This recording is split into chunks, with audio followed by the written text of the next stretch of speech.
Brother Farouk, thank you so much for coming to the show. To be in these places at the time that. So yeah, I'm in the right place at the right time. Because hear what happened now. I told you the Jamaican accent was gonna come out. I'd love to be able to name all the bands, and I can't. But I know I'm gonna miss. You've been called selfless, you've been called kind, loving, all kinds of stuff. We know you're passionate about. Talk about your little 10-month-old son. Yeah. Talk about that, your pride and joy, of course. I love my son. His name is Jawari, and he was born on Christmas Day. Wow. Loughton, welcome to Pep Talk. Nice to be here. And you can call me Sarge. I shall call you Sarge because Loughton is so not a Caribbean name, is it? Well, I'm not sure. It has like a kind of British kind of connection in there.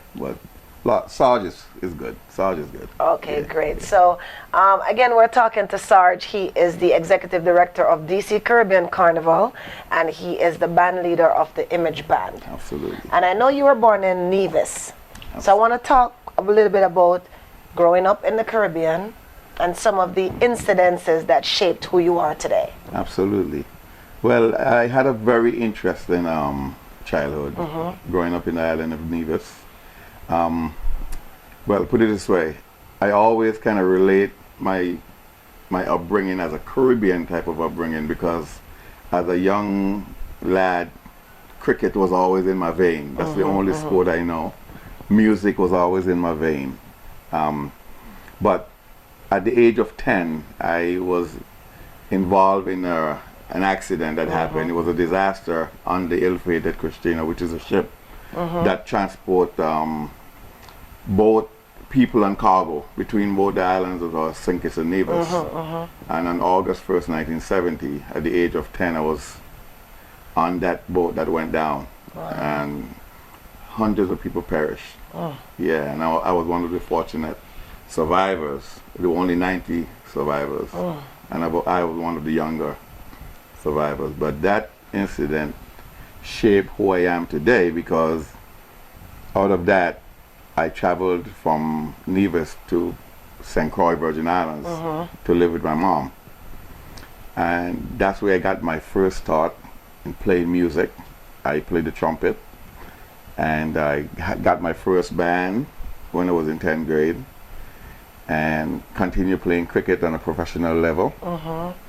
And after high school, I ended up in the United States. I came to Hampton University. And in Hampton, I continued playing my music and doing other things. I still played cricket. And after graduating from Hampton, I attended Old Dominion University, where I got my electrical engineering degree. And from there, I ended up in Washington, D.C. And funny enough, one of my first band that I started was back in high school was the Young Image Band. It was called the Young Image Band. Young Image Band, believe it or not. And my lead singer that sings with the Timmy was the drummer and the singer back then. Really? And the trombone player, Peter, was also a member of that band back in high school. So coming back to Washington, D.C. and joining the Image Band that had just started here, it was like a reunion of sorts. Wow. So it's unbelievable that, we can reflect back and say, wow, it seemed like it was all meant to be, and we didn't plan it that way, it just happened. And after settling in here in Washington, D.C., I joined a cricket club here called the Trinity's Cricket Club. We played a lot of cricket. We did a lot of music. I joined the Image Band, not as a trumpet player this time, but I converted into playing keyboards. I was never officially trained as a keyboardist. It so happened the band was going through a transition and needed a keyboard player. And you learned to play the keyboard? That's how I learned to play the keyboard in the Image Band. How difficult was that for you to just learn the keyboard? I always had a very good ear. In playing trumpet, and with trumpet you learn the semantics of music. You know music by the notes and the chords and whatever. So it was a lot easier playing the keyboards than playing the trumpet because it took a lot of energy, a lot of wind. Yeah, so that's where I am, and started playing the keyboard, and the Image Band took off in a whole different direction. That was in 1984.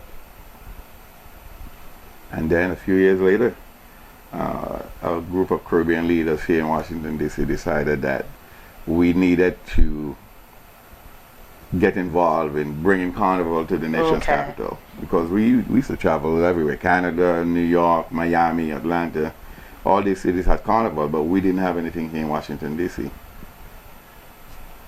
So out of that, it was 11 of us from different local Caribbean organizations who decided to get together, and we started the DC Caribbean Carnival in 1993. Okay, so let's talk a little bit about Image Band before we transition into DC Caribbean Carnival.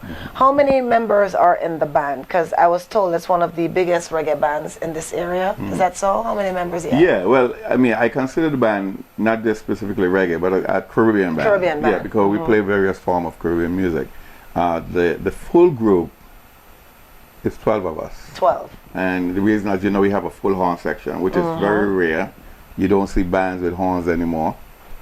We have 3 singers up front. We have female singer. We have a rapper, or DJ as you call him, and then you have Timmy, the lead singer. Yeah, so we have a pretty diverse group, not just Caribbean musicians, but international. We have our drummer is from Ghana, Kweku. Our saxophone player Daryl is from Kentucky. Who else? We have the bass player, guitar player, they're from Grenada. The trombone player Peter is from Antigua. Marge is from Antigua, the female vocalist. Timmy is from St. Thomas, Virgin Islands. Claude Richards is from St. Croix, Virgin Islands. John George's trumpet player, he's from St. Thomas also. So we have guys from all over, but we've been together.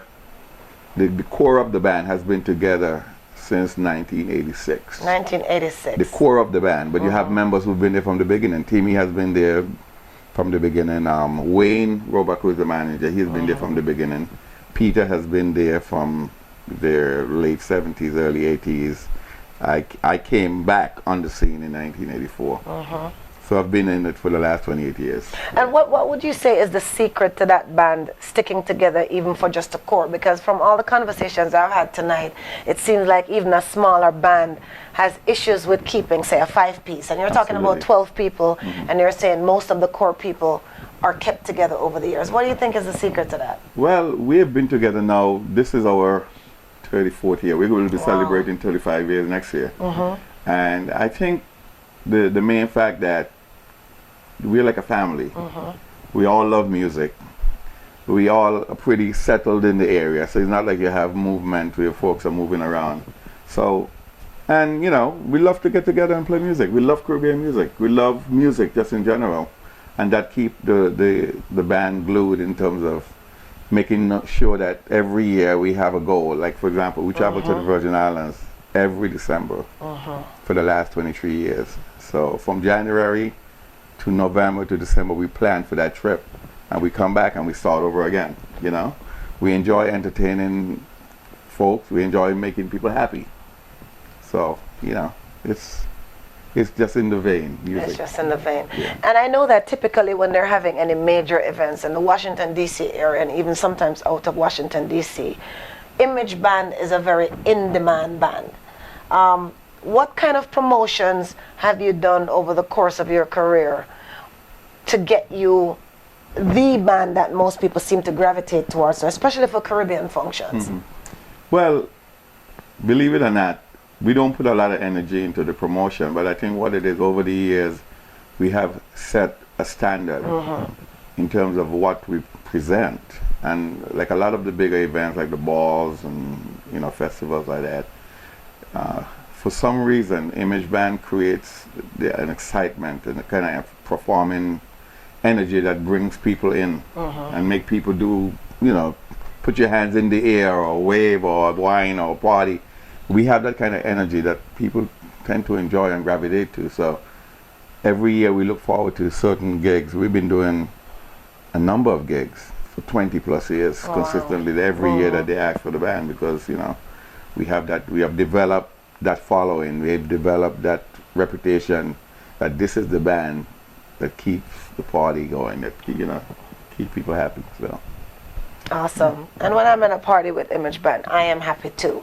So we're going to ask you to just give that information about the band, and then we're going to take a break, and when we come back, we're going to have that hot topic that everyone wants to know about. All right. What is going on with DC Caribbean Carnival? So how can they get more information on Image Band? Well, on Image Band, we have Facebook. You can check us out on Facebook, Image Band.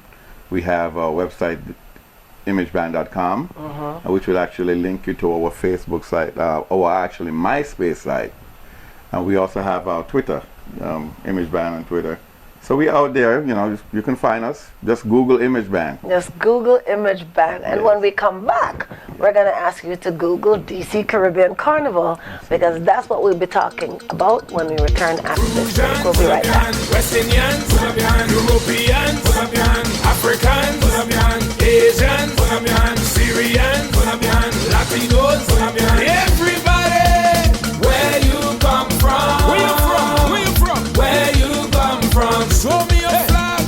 Where you come from? Give me the wine. Give me the wine. Where you come from? Hey, we come from all over to the Americas, from our motherland to the. And we are back. We are rapping with Sarge, my friend, who is the band leader of the Image Band and also the executive director of DC Caribbean Carnival, which seems to be the buzzwords on everybody's lips these days. Absolutely. Okay, so first of all, tell me about the formation of DC Caribbean Carnival. When did that start? Well, we started in 1993. It was 11 individuals from various Caribbean organizations here in Washington, D.C. decided to come together because we were at a point, a kind of crossroads, where we go to all these major carnivals all over North America, and then we come back to Washington, D.C., and there's nothing here. So we formed a group, and we formed it as a non-profit incorporation where everybody that participates as members came in as volunteers. And we actually acquired our 501c3 status in 1995, but the first carnival occurred in 1993. And we set it up where it's always the last weekend in June in 1993. And within a year or two, we became like one of the greatest celebrated summer event in Washington, D.C. And out of the Caribbean Carnival, believe it or not, the idea of the Caribbean American Heritage Month Really? actually was born out of the Caribbean Carnival. It actually was the instrument that drove that movement. I did not know that. Absolutely. Wow. And actually, the way it's set up, as you see, the carnival always culminates the month of June. So. Okay. So, I mean, it's such a big carnival that whenever I used to visit the States, before I started living in the States, I would always buck up on all these people I went to school with. Like, what are you doing here? It's DC Carnival and Georgia Avenue Ram. Absolutely. And all of these things. But was it always on Georgia Avenue? Because I'm a latecomer to this area. Yes, it started on Georgia Avenue. And we actually, there was one year in 2001, actually 2003, sorry, where we actually moved it downtown. Okay. It was basically an idea that the city at the time thought that we probably should explore expanding the event downtown. But what happened, by moving it out of the community, it kind of lost its flavor. So we brought it right back the following year. So at the peak of DC Caribbean Carnival, what is the estimated number of people that pass through at any given time? Yeah, there have been a lot of numbers thrown around over the years. Sometimes you hear the 300,000, sometimes you hear 400,000. But we have never really got an exact estimate, because as you know, after 2005, when was the Million Man March, after that year, it seemed like there were some issues where estimates were questionable in terms of how we came up with figures. So out of that, the numbers game was kind of played down. So we never really got a good figure in terms of how many people. But we know there are thousands and thousands of people that come to that event every year. Okay, so we know what's going on in the environment. There's a lot of stuff going on with DC Caribbean Carnival. There was stuff going on last year. I remember last year you had an effort where folks were sending stuff out to get support to have the carnival. And it seems like this year it's gotten worse. Now we're hearing that there might not be a carnival. Right. What's the problem? Why is that happening? Okay, well, let me give you a brief history, because there's been a lot of speculations and a lot of rumors, like how we got here, what happened. So I can just take you back, just a little back, just to tell you how the carnival actually was able to sustain for 18 years. Okay. And then what happened, what caused the problem we've been encountering the last few years. Now, when we started this event back in 1993, it started out as a small event. And by 1994, it had grown into one of the bigger street festivals in the city. But what we had going with the event at the time, and we know that the parade was a free event. Right. That brings people to the city. It brings, in our estimate at the time, it brought a lot more to the city than just people partying. It was an economic boost to the depressed Georgia Avenue corridor at the time. Exactly. And the city administrations over the years have seen this as a benefit to the community, and they have supported it. Okay. Especially with the services, some of the services that the city have offered, especially the Metropolitan Police Service, which is one of the bigger line items to cover this event. Exactly. So over the years, we have always gotten assistance from the city, whether through grants or other form of support to cover those services, specifically Metropolitan Police Services. Now, in 2010, we got caught up in a situation where we were given a grant, or when I say given, we got the letter to say you were approved for a grant. It was a $150,000 grant that will cover security and crowd control, which is actually Metropolitan Police. And in the middle of planning Carnival that year, the grant was rescinded. And this was not just our grant, there was grants across the board was rescinded that year. So it put us in a situation where everything was already in place. You had contracts already signed to execute the carnival. So we went along with the carnival knowing that this grant was rescinded, but we also got caught up in the middle of the mayoral campaign, same year. So all 2010. At the end of 2010 Carnival, there was an additional bill that was given to us by MPD because the parade ran over 3 extra hours. And most of you guys will remember seeing a lot of write up in the paper that the politicians actually had hijacked the DC Carnival for their own personal benefits. So we ended up facing the consequences of that. So coming in from 2010 into 2011, there was a deficit. Okay. And that's where the effort that you're talking about, where there was some effort that said save DC Carnival, please donate. That was in 2011. Right. Now, that effort, in terms of the public appeal to donate and help us, it was not successful. Because as you know, what happened, after we put out the word that, we need financial help, a few weeks after that, we were given the green light to kind of proceed with revised carnival, a revised form where they had cut the parade route in half. We didn't get the type of support that we normally will get with sponsors and supporters, because here it is now, you're cutting the parade in half. That means you're eliminating half of the parade route that we normally had for 18 years. And most of us know what happened at the end of the parade last year. There was a community outcry where folks were very disappointed. The parade was over very early. So folks that came off, for example, in the middle of the route, which is Georgia and New Hampshire, you came out of the metro at 1:30 and there was nothing there. The parade was gone, it was over. And then at the end of the entire event now, there was an incident that involved the shooting, and that event was again, through the news media, was aligned to the carnival. Again, very unfortunate. It didn't have anything to do with the carnival, but it so happened that it happened at the same day. It happened in close proximity to where the parade was, because the parade was long gone when it happened.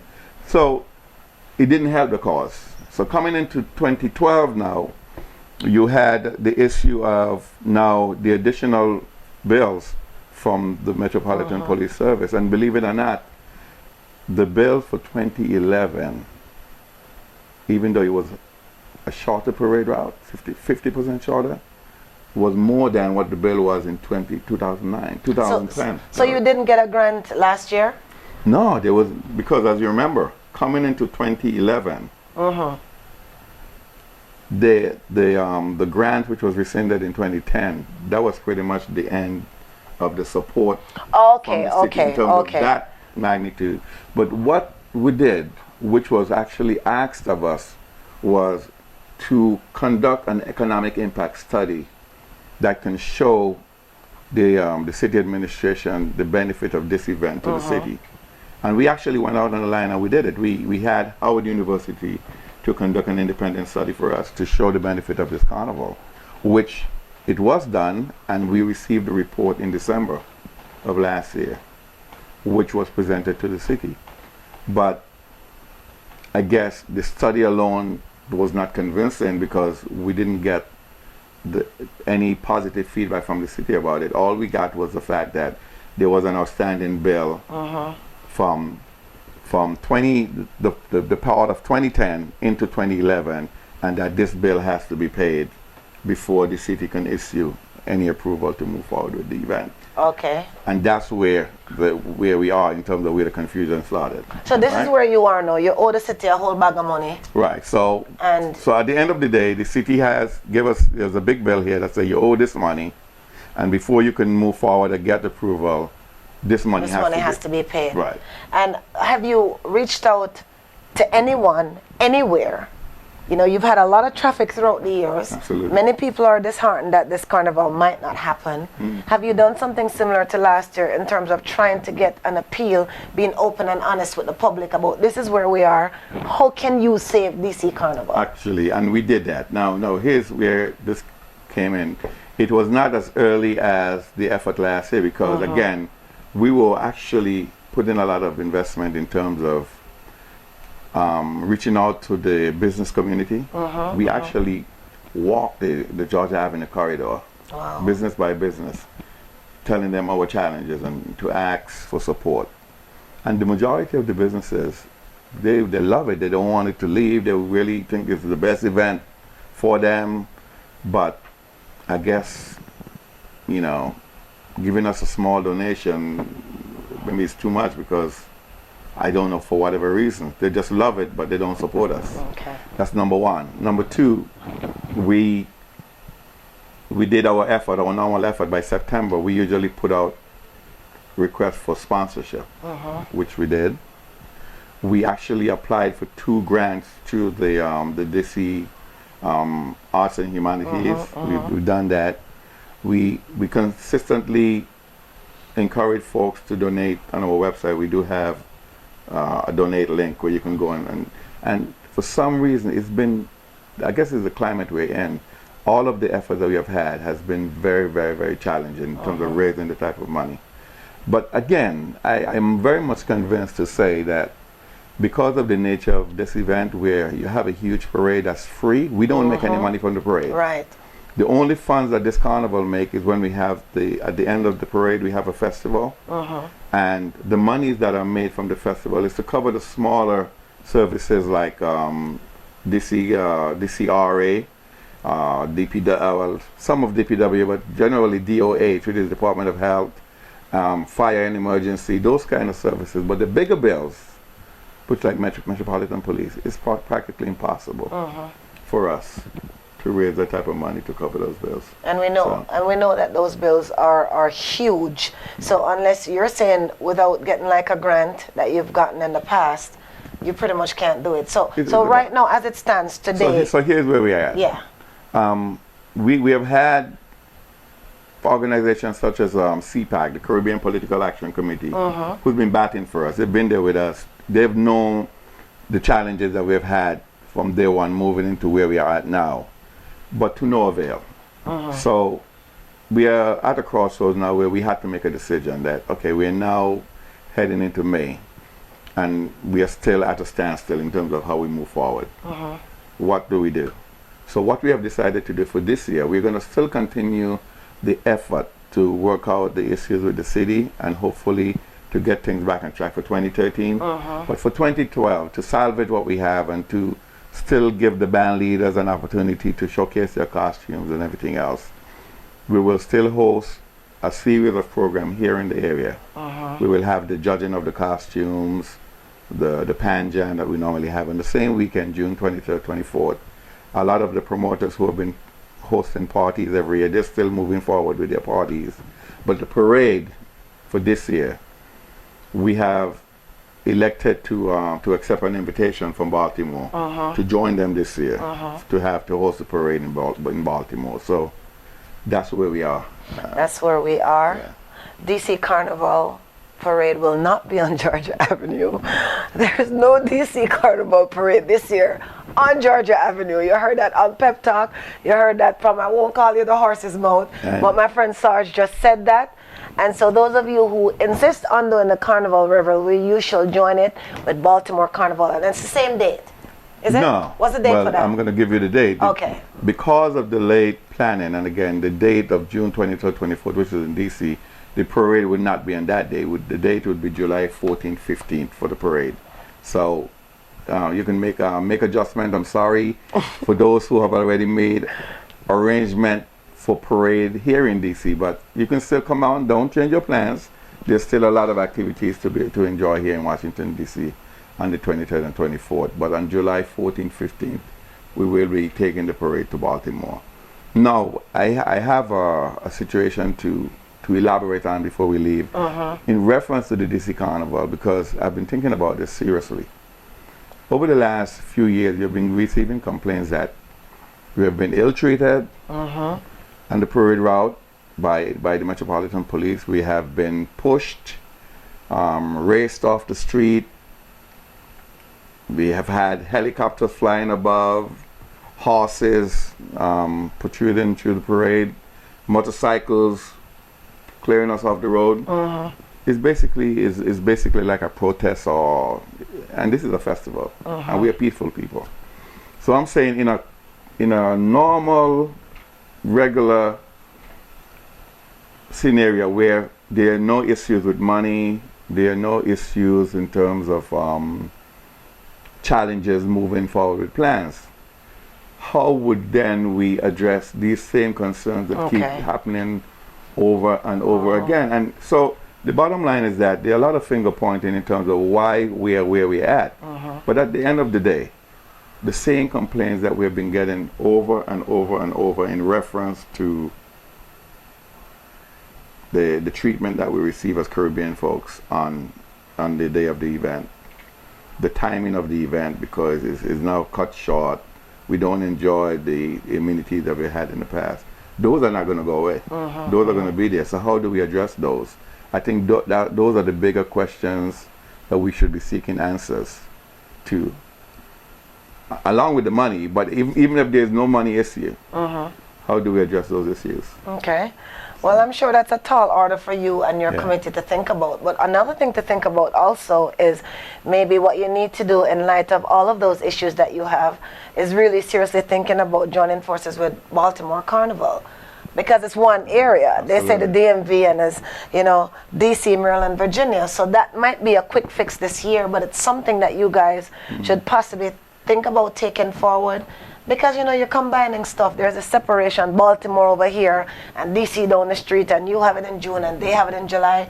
You're competing for the same sponsorship. So maybe now is the time for you to work collaboratively. Well, we will actually look at it carefully. Let's see how things work out this year. Let's see how things work out this year. And then, we can move forward with that. And we love that. And on that note, we're going to end this wonderful conversation. Sarge, thank you so much for your honesty. Yes. Thank you for dispelling all the rumors and all the things that are flying out there around in the universe when people don't know because they're not hearing it directly. So please still find a way to visit. Is it DCCaribbeanCarnival.com? Yeah, it's DCCaribbeanCarnival.org. .org. There's no .com. Or DCCarnival.org. Okay. DCCarnival.org, and then find out how you can get involved. And as Sarge said, there's still going to be some of the events that they typically have, just not the parade on Georgia Avenue. We're sorry to break your heart, but that's how it goes. So until we meet again on another show, keep it locked to Pep Talk. Take care.